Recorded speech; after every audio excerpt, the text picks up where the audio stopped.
Hi అండి. ఈరోజు మన రెసిపీ వచ్చేసి మామిడికాయ పప్పు అండి. పుల్ల పుల్లగా చాలా టేస్ట్గా ఉంటుంది. నేను ఊరమిరకాయలు కూడా వేసాను తాలింపు. దీని తయారీ విధానం మనం ఒకసారి చూద్దామండి. ఒక గ్లాస్ కందిపప్పు అండి.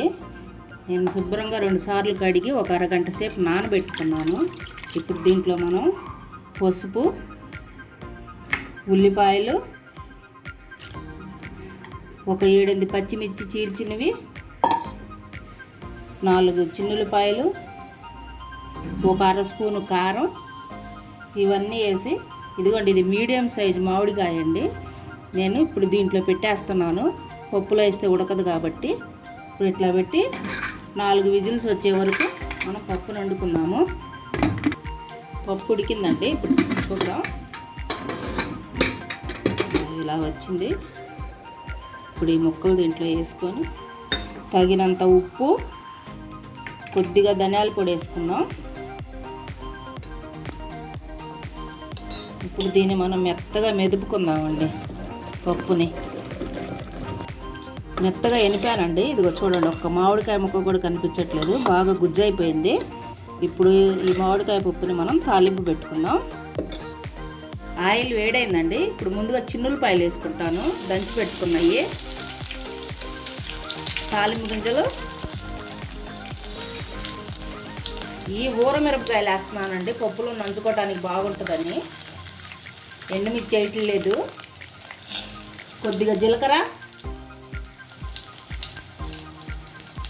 దీన్ని కొద్దిగా యాగనిద్దాము. కొంచెం ఉల్లిపాయ కూడా వేస్తానండి. తాలింపు ఆల్మోస్ట్ అయిపోవచ్చింది. ఇప్పుడు దీంట్లో మనం కొంచెం ఇంగువ పొడి వేసుకుందాం.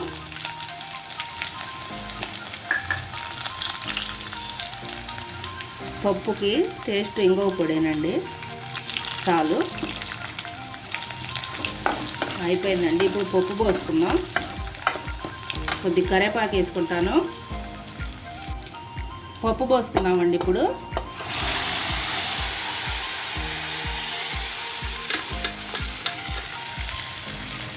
కొద్ది కొత్తిమీర వేసుకుంటాను.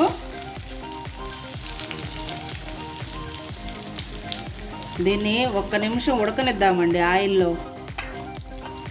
చూడండి పప్పు ఎలా వచ్చిందో. అసలు మామిడికాయ ముక్క అంటూ కనిపించట్లేదు. ఆ చిన్న మామిడికాయకే ఇది చాలా పులుపు ఉందండి.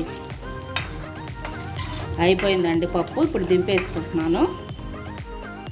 అయిపోయిందండి మన మామిడికాయ పప్పు. చూసారా ఎలా వచ్చిందో. ఇది చాలా టేస్ట్గా ఉంటుందండి. దీంట్లో 1 స్పూను నెయ్యి వేసుకుంటే సూపర్గా ఉంటుంది.